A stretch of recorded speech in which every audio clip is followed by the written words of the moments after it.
नमस्कार दोस्तों, आपका स्वागत है स्टार मिस्क्यूरीज में। दोस्तों, आज मैं आपके लिए लेकर आया हूं यूपी ट्रिपल एससी के युवा कल्याण अधिकारी के इवनिंग शिफ्ट का पेपर। ये सेट है बीडी और इसके जो जीके के 50 प्रश्न हैं, उन 50 प्रश्नों को आज हल करेंगे। और आप भी देखिए, अपनी तैयारी जानिए कि आपका तैयारी का लेवल कितना है और आप 50 में से कितने प्रश्नों को सही करते हैं, ये आप मुझे कमेंट बॉक्स में कमेंट करके बताइए। ठीक है। और जितने भी ये प्रश्न होंगे, ये आपकी सभी आने वाली परीक्षाओं के लिए बहुत ही महत्वपूर्ण होने वाले हैं। ठीक है दोस्तों। अच्छा, वीडियो शुरू करने से पहले जो मेरे चैनल पर नए व्यूअर्स हैं, वो चैनल को सब्सक्राइब कर लें, जिससे आपको सभी परीक्षाओं के ऐसे ही प्रश्नों का सेट मिलता रहे, जिससे आपकी सभी आने वाली परीक्षाओं में आपको इसका पूरा पूरा फायदा मिले। दोस्तों, शुरू करता हूं। दोस्तों, पहला प्रश्न है 51। खगोलविद वराह मिहिर और कवि कालिदास किसके दरबार का हिस्सा थे? बताइए इसका आंसर क्या होगा। इसका आंसर होगा आपका विक्रमादित्य ए। ठीक है, आगे चलते हैं। प्रश्न नंबर 52। 1917 में चंपारण सत्याग्रह किस राज्य में प्रारंभ किया गया था? बताइए। पंजाब, उत्तर प्रदेश, बिहार, हरियाणा। ठीक है दोस्तों, इसका आंसर आपका होगा बिहार। आगे चलते हैं। प्रश्न नंबर 53 है। अंग्रेजों से आजादी के लिए लड़ रहे भारतीयों द्वारा उठाई गई शपथ की वे सिर्फ भारतीय निर्मित सामानों, विशेष रूप से कपड़े का उपयोग करेंगे को किस आंदोलन के नाम से जाना जाता है? बताइए इसका आंसर क्या होगा दोस्तों। इसका आंसर होगा आपका स्वदेशी आंदोलन। ठीक है, 53 का होगा सी। आगे चलते हैं। प्रश्न नंबर 54 है। सिपाही विद्रोह किस वर्ष हुआ था? मोस्ट इंपोर्टेंट प्रश्न है दोस्तों, ये सभी परीक्षाओं के लिए। सिपाही विद्रोह किस वर्ष हुआ था? दोस्तों, इसका आंसर होगा आपका बी, 1857। ठीक है, 54 का बी। आगे है प्रश्न नंबर 55। विश्व में सबसे बड़ा गर्म रेगिस्तान कौन सा है? बताइए इसका आंसर क्या होगा। इसका आंसर दोस्तों होगा 55 का बी, सबसे गर्म रेगिस्तान है सहारा। आगे चलते हैं दोस्तों। सारे के सारे ये प्रश्न बहुत मोस्ट इंपोर्टेंट हैं और आप जो भी परीक्षा दोगे, चाहे लोअर पीसीएस की मुख्य परीक्षा हो या जेई की हो, एनटीपीसी हो, सीजीएल हो, यूपीएसआई हो, सभी परीक्षाओं में बहुत इंपोर्टेंट क्वेश्चन ये रहेंगे और बहुत अच्छी भूमिका निभाएंगे। ठीक है। प्रश्न नंबर 56 है। डैश दर्रा तिब्बत के साथ सिक्किम राज्य को जोड़ने वाला भारत चीन सीमा पर कौन सा दर्रा है? ये आपको दर्रे का नाम बताना है। बताइए। इसका आंसर आपका होगा बी, नाथुला दर्रा। ठीक है, आगे चलते हैं। भारत में किस राज्य में सबसे ज्यादा बांध हैं? मोस्ट इंपोर्टेंट प्रश्न है। सबसे अधिक बांध किस राज्य में है? दोस्तों, इसका आंसर होगा डी, महाराष्ट्र। ठीक है, आगे चलते हैं। 58 है। पृथ्वी का कठोर बाहरी हिस्सा जिसमें क्रस्ट और बाहरीतम मेंटल शामिल हैं, उसको क्या कहा जाता है? बताइए दोस्तों। इसका आंसर होगा आपका बी, स्थल मंडल। ठीक है। प्रश्न नंबर 59 है। काराकोरम पर्वत श्रृंखला में सबसे ऊंची चोटी कौन सी है? Most important question. प्रश्न नंबर 59, बताइए। इसका आंसर आपका होगा बी, K2। ठीक है दोस्तों, प्रश्न पूछने के बाद आपको मैं 2 सेकंड देता हूं सोचने के लिए, जिससे आप अपना आंसर दे सकें और आप चेक कर सकें कि आपने कितने प्रश्नों को सही किया।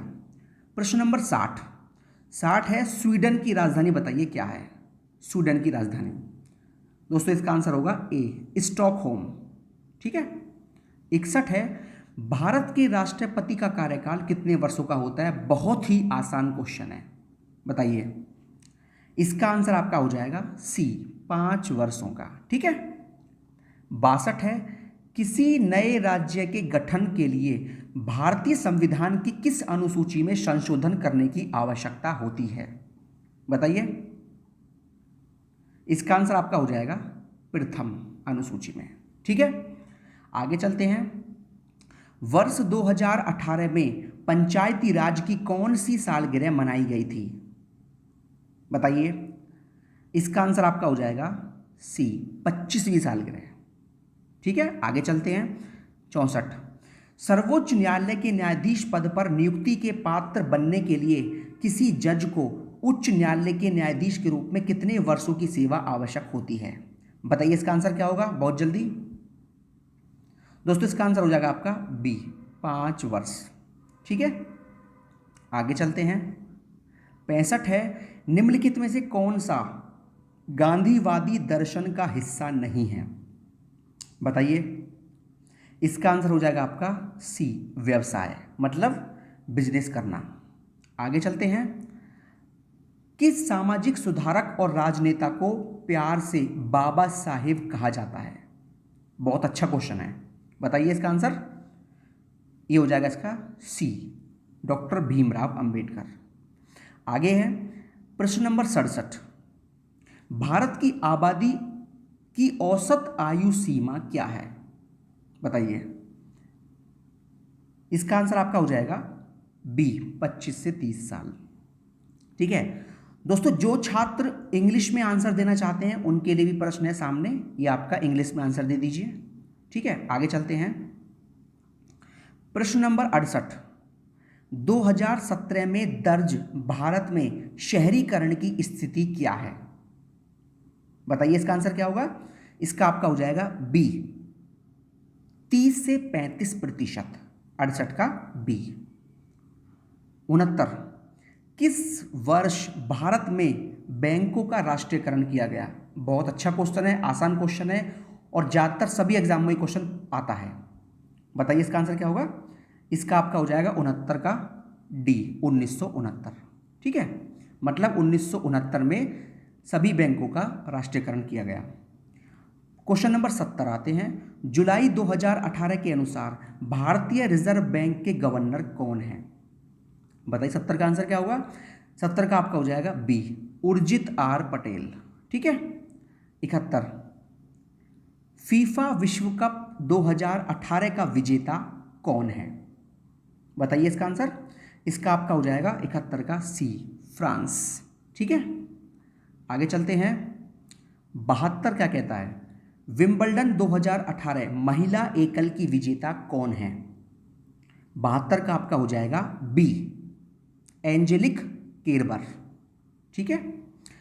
प्रश्न नंबर 73, 2018 में दोस्तों एक बात मैं आपको बताना चाहता हूं, जो भी इसमें करंट के प्रश्न हैं वो 2018 के हैं और आपको बताना चाहता हूं टीसीएस कंपनी एग्जाम बनाती है और आजकल ज़्यादातर टीसीएस कंपनी ही पेपर बनाती है और टीसीएस कंपनी जो होती है वो पिछले 5 सालों तक की करंट पूछती है और एनटीपीसी या ग्रुप डी की बात करें उसमें तो 8 साल तक की करंट आती है, इसलिए कम से कम 5 साल तक की करंट आपको तैयार करनी पड़ेगी।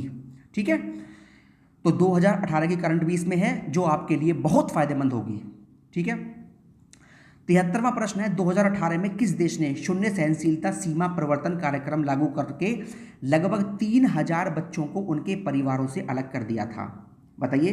73 का आंसर हो जाएगा इसका सी, अमेरिका। 74 है, टेस्ला इंक के मुख्य कार्यकारी अधिकारी निम्नलिखित में से कौन है? 74 का हो जाएगा आपका बी, एलोन मस्क। आगे चलते हैं। क्वेश्चन नंबर है 75, एंथनी बोर्डेन जिनकी 2018 में अचानक मृत्यु सुर्खियों में थी वे वास्तव में क्या थे? तो 75 का आपका हो जाएगा डी, एक शेफ थे। ठीक है, जो खाना बनाते हैं ना, शेफ कुकिंग करते हैं उन्हें बोलते हैं। आगे चलते हैं। 76, जून जुलाई 2018 में निम्नलिखित में से किस देश में 13 लड़के बचाए जाने से पहले 2 सप्ताह तक एक कठिन गुफा में फंसे रहे? बताइए। 76 का आपका हो जाएगा ए, थाईलैंड। 77 पे आते हैं, राष्ट्रीय कृषि बाजार NAM क्या है? ठीक है, तो 77 का आंसर आपका हो जाएगा सी, कृषि उपज के लिए राष्ट्रीय ई व्यापार मंच। ठीक है।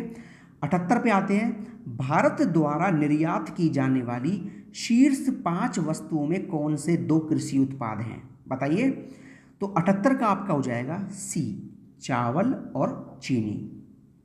79 पे आते हैं, भारत की जनसंख्या का कितना प्रतिशत रोजगार के लिए कृषि क्षेत्र पर निर्भर है? 79 का आंसर हो जाएगा ए, 45 से 55%। आगे चलते हैं, क्वेश्चन नंबर 80, सर्दियों में उगाई जाने वाली फसलें जिनकी वसंत में कटाई की जाती हैं क्या कहलाती हैं? तो 80 का आपका हो जाएगा ए, रबी की फसल। 81, संयुक्त राष्ट्र मानवाधिकार परिषद हाल ही में समाचारों में किन कारणों से था? ठीक है, तो इसका आंसर आपका हो जाएगा बी, संयुक्त राज्य अमेरिका ने इजराइल पर निर्णय से संबंधित मुद्दों के कारण परिषद छोड़ दी है। ठीक है, आगे चलते हैं, क्वेश्चन नंबर 82, भारत का पहला राष्ट्रीय खेल विश्वविद्यालय किस राज्य में स्थापित किया गया? बताइए। तो 82 का आपका हो जाएगा डी, मणिपुर। भारत का पहला राष्ट्रीय खेल यूनिवर्सिटी बनी है मणिपुर में। क्वेश्चन नंबर 83 है आपका, निम्नलिखित में से कौन सा कंप्यूटर सॉफ्टवेयर प्रोग्राम है जिसका उपयोग डेटा संग्रहित करने, व्यवस्थित करने और हेरफेर के लिए किया जाता है? तो 83 का आपका हो जाएगा बी, एक्सेल। ठीक है, 84 आते हैं, बिटकॉइन क्या है? बिटकॉइन, तो 84 का आपका हो जाएगा डी, डिजिटल मुद्रा का एक रूप। 85 पे आते हैं, 85 आपका है, निम्नलिखित में से कौन सा डेटाबेस सॉफ्टवेयर का एक उदाहरण है? 85 का हो जाएगा आपका ए, ठीक है, ओरेकल RDBMS। 86 है, वह कौन सा नियम है जो बताता है कि प्रोसेसर की गति या कंप्यूटर की समग्र प्रसंस्करण शक्ति प्रत्येक 2 वर्ष पर दोगुनी हो जाएगी? तो 86 का आपका हो जाएगा बी, मूर का नियम। दोस्तों आपको बता दूं, कंप्यूटर के काफ़ी प्रश्न आजकल पूछे जाते हैं। ठीक है, तो जो कंप्यूटर के प्रश्न हैं वो ज़्यादातर सभी एग्जाम में आजकल पूछे जा रहे हैं, तो आप कंप्यूटर तैयार रखिए अच्छी तरह से। कम 7 से 8 प्रश्न 50 में से कंप्यूटर के आते हैं 100%। ठीक है, आगे चलते हैं, क्वेश्चन नंबर 87, निम्नलिखित में से कौन सा ओपन सोर्स सॉफ्टवेयर का एक उदाहरण है? 87 का हो जाएगा आपका सी, लिबर ऑफिस। ठीक है, लिबर ऑफिस। 88, उत्तर प्रदेश किस कढ़ाई शैली के लिए विश्व प्रसिद्ध है? बताइए। इसका आंसर हो जाएगा आपका सी, 88 का सी, चिकनकारी। 89, BHU मतलब बनारस हिंदू यूनिवर्सिटी किस शहर में स्थित है? बहुत ही आसान क्वेश्चन है, बताइए। इसका हो जाएगा डी, वाराणसी। रामलीला और रासलीला उत्तर प्रदेश में किसके उदाहरण हैं? बताइए। इसका आंसर आपका हो जाएगा बी, लोक नाटक और लोक नृत्य शैली। ठीक है, क्वेश्चन नंबर 91, जनसंख्या के मामले में उत्तर प्रदेश भारत के राज्यों में किस पायदान पर है? बहुत ही आसान क्वेश्चन है, बताइए। इसका आपका हो जाएगा डी, पहले पायदान पर। मुरादाबाद किसके लिए प्रसिद्ध है? बहुत ही आसान क्वेश्चन है भैया, बताइए। इसका आंसर क्या होगा? इसका हो जाएगा ए, धातु की कलाकृतियों के लिए। 93, उत्तर प्रदेश में एकमात्र तेल रिफाइनरी कहाँ पर स्थित है? बताइए। इसका हो जाएगा बी, मथुरा। 94 क्या है, निम्नलिखित में से कौन सा विश्वविद्यालय 1917 में सेंट्रल हिंदू कॉलेज के साथ अपने प्रथम घटक कॉलेज के रूप में शुरू किया गया था? तो 94 का आपका हो जाएगा डी, बनारस हिंदू विश्वविद्यालय।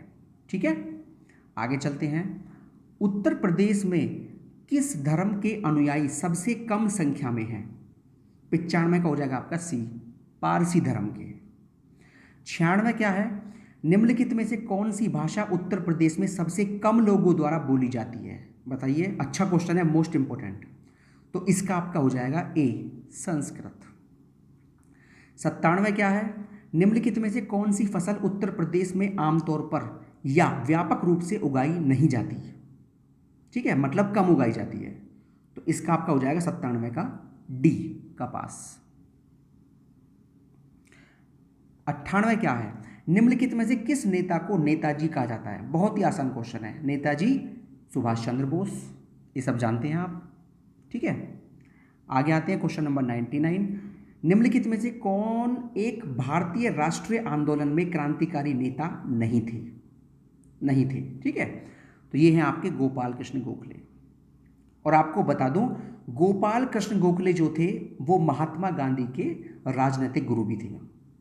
ठीक है, क्वेश्चन नंबर 100। जलालुद्दीन मोहम्मद किस नाम से प्रसिद्ध हैं? बताइए। इसका आपका हो जाएगा जलालुद्दीन मोहम्मद किसे कहते थे? बाबर को, सॉरी अकबर को। ठीक है, बाबर का नाम था उमर शेख मिर्जा। ठीक है ना, बाबर का जो नाम था वो था उमर शेख मिर्जा, लेकिन जो जलालुद्दीन मोहम्मद नाम था वो था अकबर का। ठीक है, तो इसका आंसर हो जाएगा आपका बी। दोस्तों ये आपने देखे युवा कल्याण अधिकारी यूपी SSS की इस परीक्षा के जीके के आपके 50 प्रश्न। ठीक है, जो आने वाली आपकी सभी परीक्षाओं के लिए बहुत महत्वपूर्ण होने वाले हैं। और दोस्तों आपने इस 50 प्रश्नों में से कितने प्रश्नों को सही किया, आप कमेंट बॉक्स में कमेंट करके बताइए। ठीक है, आपके कमेंट का विश्लेषण भी किया जाएगा। ठीक है दोस्तों, बहुत बहुत धन्यवाद दोस्तों।